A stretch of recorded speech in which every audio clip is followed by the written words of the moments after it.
Bonjour à tous, bonsoir. Aujourd'hui, nous allons voir la troisième et dernière partie de l'histoire La boucle infernale. Alors, sans plus tarder, on va commencer. Howard demanda à tout le monde. Alors, quelque chose à confesser? Tout le monde dit non. Ok, donc nous étions tous endormis quand la boucle a commencé. Monsieur Brown suggéra. Peut-être devrions-nous essayer de nous rendormir. Oui, mais nous ne sommes sûrs de rien. Nous pourrions mourir en cours de route, dit Kelly, qui était un peu effrayé. Peut-être que nous devrions aussi dormir et nous réveiller en même temps, ce qui est impossible à faire, Howard proposa. Peut-être que quelqu'un devrait, rester éveillé, puis réveiller les autres. Ralph l'interrompit. Mais si votre théorie est la bonne, ce serait fatal pour celui qui restera éveillé. Vous me donnez mal à la tête. Monsieur Brown soupira. Il y a trop de questions et très peu de réponses, pour ne pas dire aucune réponse. Mais qui pourrait dormir avec tout ce stress? C'était Vera qui avait parlé. Elle était vraiment en train de perdre ses moyens. C'est la fin. Je ne peux pas continuer. Votre plan, ce plan, il est horrible. Qui pourrait se sacrifier? Ou peut-être finalement... Et puis qui sait? C'est peut-être la personne qui restera réveillée, qui échappera à tout ça. Non, j'en peux plus. Soudain, perdant toute sa maîtrise de soi, elle prit un couteau et le planta dans le cœur d'une vieille dame, bloquée dans ses fonctions répétitives. Kelly cria, et les autres essayèrent de maîtriser Vera qui avait complètement perdu tout bon sens. Après ça, la jeune femme s'évanouit, et tous les efforts employés pour la réveiller s'avérèrent inutiles. Vera respirait encore, mais elle était complètement inconsciente. Monsieur Brown parla. Elle a complètement perdu la tête, la pauvre. Il est vrai que le stress est insupportable. Je suggère que nous l'attachions à une table ou quelque chose pour éviter qu'elle ne fasse une bêtise ou refasse une bêtise à son réveil, si jamais elle se réveillait. Les autres étaient d'accord, et Ralph entreprit d'attacher la jeune femme à une table solide. Puis il dit « Et alors, la suite ?» Kelly, qui regardait ailleurs, murmura « Quelque chose ne va pas. Ce n'est pas normal. »« Ah oui, vous trouvez ?» s'écria Ralph, dont la colère montait, car il n'était pas personne à aimer se sentir vulnérable. Kelly ne releva pas la remarque. Elle se contenta de pointer son doigt vers la dame qui a été poignardée. « Regardez-la. »« Oui, effectivement, ce n'est pas normal, » dit M. Brown. Ce fut Howard qui expliqua. « Oui, la dame ne saigne pas. Ce n'est pas normal, elle a été poignardée dans le cœur. » Tout le monde regarda la vieille dame.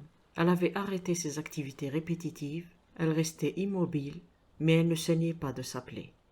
M. Brown parla. « C'est comme si elle avait poignardé un cadavre, » continua Howard. « Oui, c'est ça, un cadavre. Cela voudrait dire que l'hypothèse qu'ils soient tous morts est la bonne, non ?» demanda Kelly, avec un mélange d'espoir et de honte en même temps. « Oui, mais ça ne veut pas dire que nous ne le sommes pas non plus, » dit M. Brown. « Bon, récapitulons. Nous avons dormi, et à un certain moment, on s'est réveillé pour voir les gens faire des choses répétitives. Des gens qui ont l'air plus morts que vivants, et où même la nourriture est détériorée. Quelles sont les possibilités? Dites ce que vous pensez. Toutes les hypothèses peuvent être vraies. Qui sait, nous trouverons peut-être la solution. » Ralph commença. Le fait que tout soit détérioré autour de nous, mis à part, l'on pourrait dire que, soit eux, soit nous, sommes bloqués dans une boucle spatio-temporelle. Howard continua. Le fait que le chauffeur soit mort suite à un choc minime et le fait que la vieille dame ne saignait pas veut dire certainement qu'eux et nous ne sommes pas en train de vivre le même phénomène. Kelly continua. Nous avons une chose en commun. Nous étions endormis durant le processus. D'où la nécessité d'essayer de nous rendormir, dit Howard. Je pense qu'il est raisonnable de dire que la porte qui nous a permis d'entrer quelque part est celle qui nous fera sortir. Logique, non? Je suis d'accord, dit Ralph. M. Brown continua. Mais nous devons le faire prudemment. Que voulez-vous dire par prudemment? Comme on l'a dit tout à l'heure, nous devons dormir approximativement à la même heure et nous réveiller aussi au même moment. Autrement dit, celui qui se réveillera le premier doit réveiller les autres le plus vite possible. Tout le monde était plus ou moins d'accord avec cette expérience. Mais Kelly, voulant probablement gagner un peu de temps, proposa. Écoutez, Vera est toujours dans les pommes. Et si nous attendions un peu, au cas où elle se réveillerait? Ou alors, au cas où elle passerait de l'autre côté, vous voulez dire, dit Howard. Oui, c'est cela. Si vous êtes d'accord, attendons un peu, dit M. Brown. Plusieurs minutes passèrent, mais Vera ne se réveillait pas. Kelly essayait de la secouer de temps en temps, mais rien n'y faisait. Elle respire, elle a encore un pouls. Elle est donc vivante. Howard dit. Il y a deux explications. Soit Vera est toujours dans la boucle avec nous, mais dans un état de coma, ou alors elle est sortie de ce cauchemar. Ralph pesta. Je n'arrive plus à suivre. Et comment pourrait-on dormir dans ces conditions de toute façon? Et même si on cherchait un somnifère chez les passagers, il serait sûrement détérioré. Soudain, M. Brown commença à vociférer et à se taper la tête contre les murs. Vous n'êtes pas en train de devenir fou? Demanda Ralph.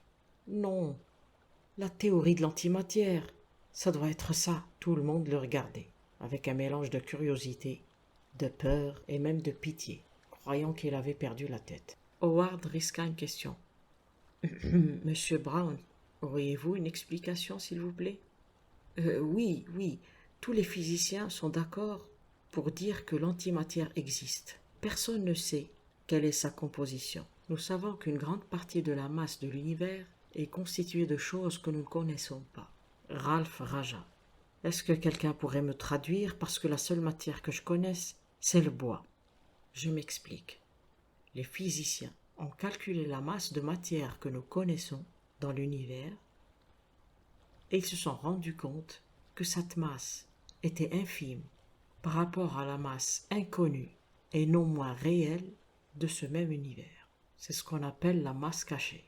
D'autres études ont suggéré que cette masse cachée, ou l'antimatière si vous voulez dire, était en train d'essayer de gagner du terrain. D'accord, répliqua Ralph. La prochaine fois que je raboterai un morceau de bois, je tâcherai de ramasser les déchets et les recycler correctement. Et alors? Howard posa la question directement à M. Brown. Alors, selon vous, sommes-nous la matière ou l'antimatière? Je ne peux vraiment pas vous répondre là-dessus.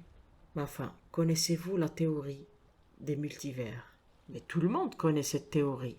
Dans les bars, dit Ralph avec une certaine hilarité nerveuse. Kelly dit d'une voix douce. S'il vous plaît, Ralph, laissez-les parler. Ne vous énervez pas. Vous voulez certainement parler des univers parallèles, enchaîna-t-elle. En fait, ce ne sont pas vraiment des univers parallèles, expliqua M. Brown. Je vais vous donner un exemple.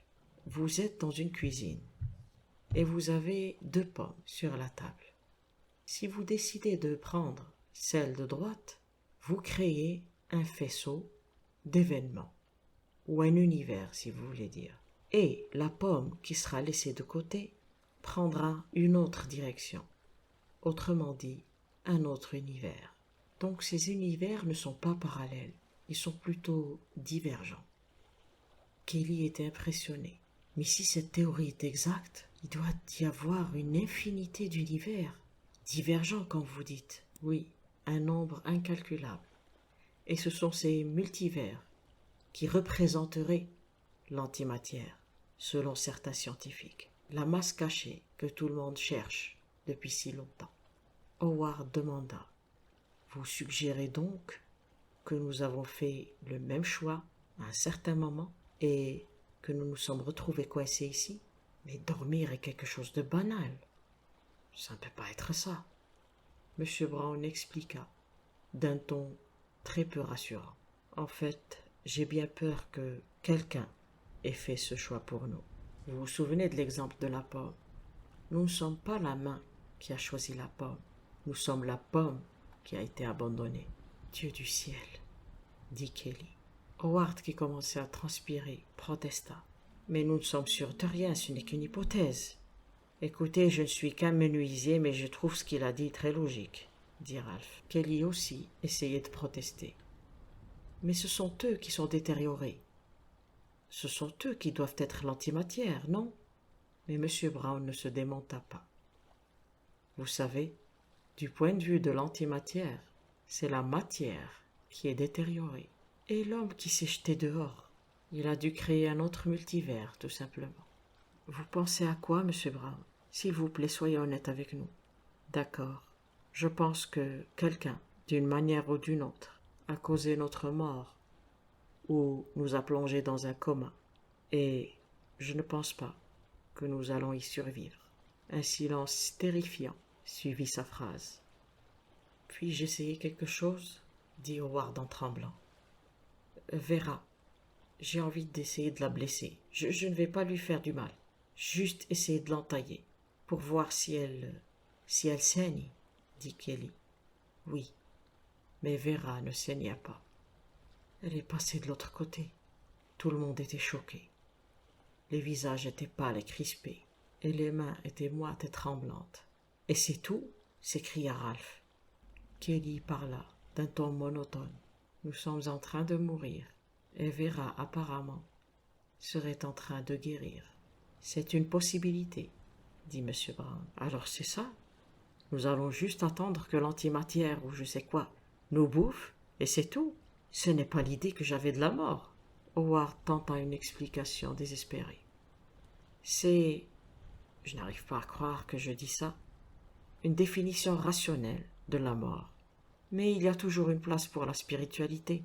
Kelly regarda M. Brown. Je voudrais juste savoir qui a fait de nous la pomme abandonnée à gauche. M. Brown la regarda avec froideur et calme. Est-ce que cela a-t-il vraiment une importance maintenant? Non, ça n'en a aucune. À la station de train, les ambulances étaient stationnées près des wagons. Le chauffeur et son contrôleur parlaient aux ambulanciers. Nous avons 5 décès et une personne dans le coma.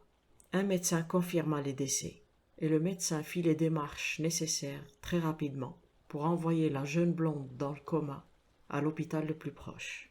Puis il parla au chauffeur. « Ça ressemble à un empoisonnement. Que s'est-il passé ?»